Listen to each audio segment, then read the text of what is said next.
Welcome back to the Greatest Storyteller podcast. I'm your narrator, Omari. Today's story is titled Easy E Privilege. Guys, working in corporate America can be such a drag. I mean, there's long hours, complex and tedious projects, corporate politics, bullshit DEI conversations, micromanagement, and all of that is just for the black staff. And then there are just some other people who are what's the word? What's the word? Yes, privileged. You see, these privileged employees live up to a different standard. They can get a job and be promoted in 6 months, maybe less, with little to no credentials. Oh, and that's not all, folks. They can do as little work as possible, bemoan what they believe to be the lack of microaggressions while demonstrating microaggression and earn 3 times more than their female and or black counterparts just because. Damn, I want that life. I ain't even gonna lie. Either way, Eli Brewster, my cohort, he is the specimen of privilege. And I'll explain why. So, during a recent staff meeting, my boss, Jerry Johns, he shares that he has a pretty significant project that he wants to assign to the best of the best team leads in the room. And the project he's explaining had all of the sizzle that I think any thriving professional would be in pursuit of. It's challenging, it's unique, tons of visibility with executive leadership stakeholders, but more importantly, there's an opportunity to get a promotion should the project be successfully executed. So you have to imagine, I really, really, really am excited. And I'm hoping Jerry picks me as one of the project leads. So Jerry's going on and on about the damn project. And after he gives out this long drawn speech around the importance of the project, he says, and Omari, I want you to work on this project. And you guys, before I could respond with all of the vigor and excitement, um, Jerry says quickly after, oh, and I want you to be a part of it, Eli. I want you on this project as well. You both are the perfect leads for this. You guys, when I tell you my heart sank like Titanic sank, I have to work with Eli? Of all the people in the room, Jerry, you chose Eli? So, to give you guys context to who Eli is, uh, I'll put it this way. He's a lazy sack of potatoes who's entitled, less than smart, useless tool who happens to be a very attractive white guy. You see, Eli worked for Jerry at a different company a couple of years back. And when Jerry moved to his current job, where I report into him, he brought his little friend along, Eli. You see, Jerry gave, emphasis on gave, Eli a leader position at the current company with no real leadership experience. And quite frankly, there was no real desire on Eli's part to gain the knowledge to keep the role that he's currently in. And now Jerry is about to set him up for a promotion. I mean, honestly, whose dick do I need to suck to get this type of access? But it doesn't matter at this point. Eli's on the project, and you know what? He may just surprise me. He might actually do some work. Anyway, after the meeting, Eli had walked up to me and he's like, yeah, glad we're on this project together, man. You and me and you, we're for the win. And then he gives me like this weird wink and awkward smile that was clearly fake. I mean, it was so weird, guys. But whatever, right? Onward and upward at this point. I've accepted begrudgingly that I have to work with this prick whether I like it or not. Plus, I really, really, really want this promotion. So I'm going in this determined to work my ass off because I want to be successful. So, skip to a couple of weeks, we're into the project, and naturally, I've taken on a bulk of the work. Eli does nothing. He shows up to the project meetings and discussions, but contributes absolutely jack shit.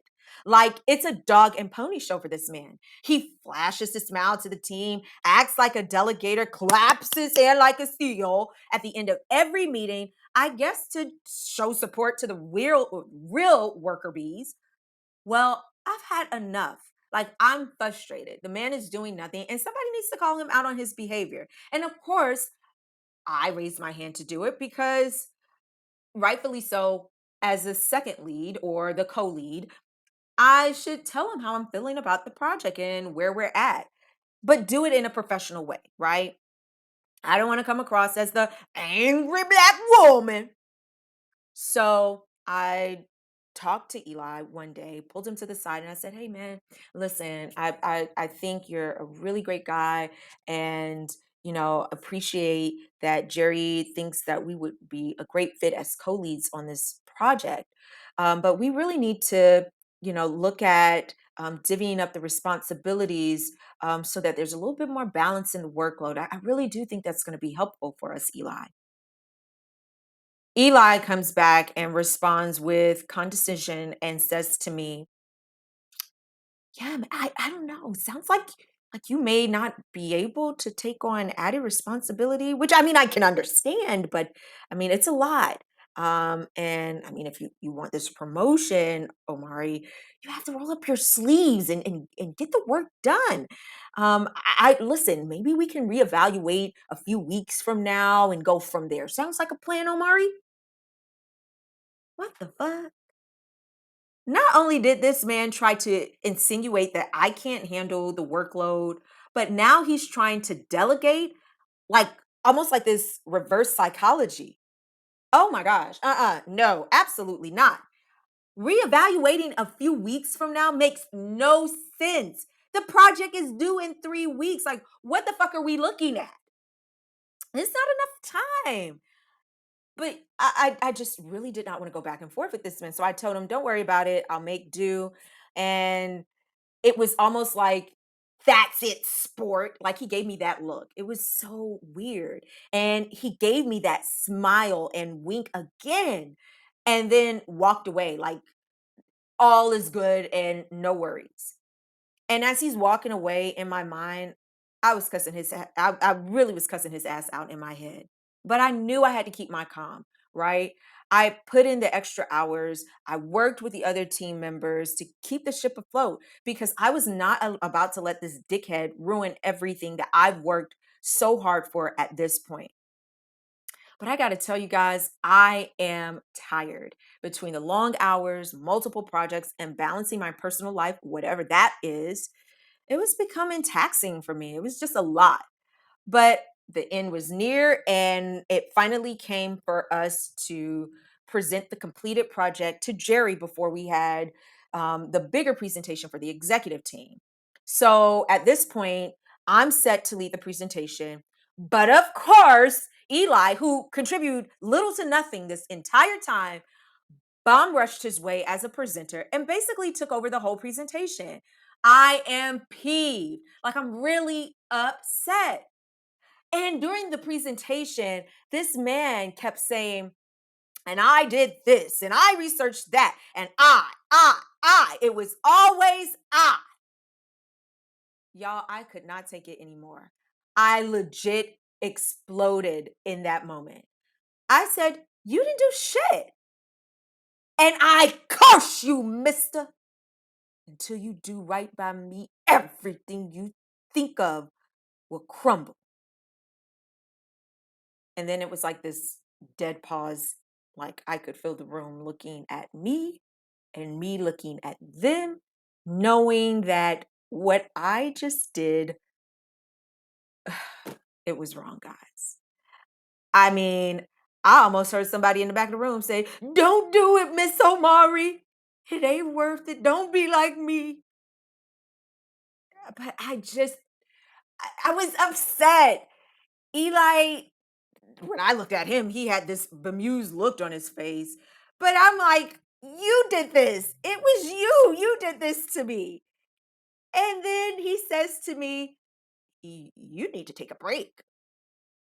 It was in that moment, it was just like, this is all fucked up.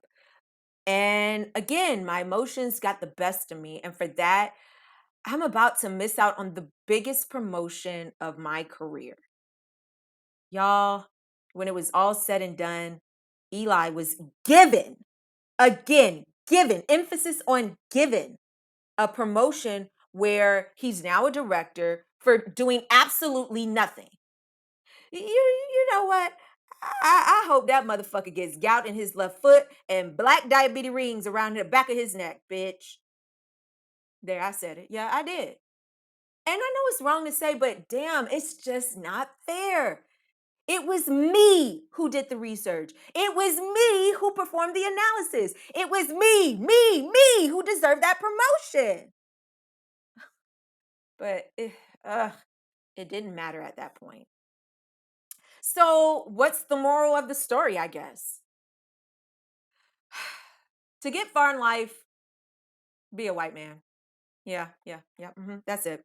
Fuck it. Fuck working hard. Don't worry about being the smartest. If you are white, life will be magically delicious. When I see a poor white homeless man on the street, I silently cry to myself and I think, what a waste of white skin. Do you know what I could do with that? And I knew Eli knew what to do with his white skin, and it worked. Now he's floating high while I'm mysteriously turning into a fictional black character from The Color Purple. But what can you do? And maybe there may be another time for me to work on another project, be mad, and lose it. Who knows? The end. Thanks for listening. Share your thoughts on this story, and also be sure to check out some of my other great stories on the Greatest Storyteller podcast.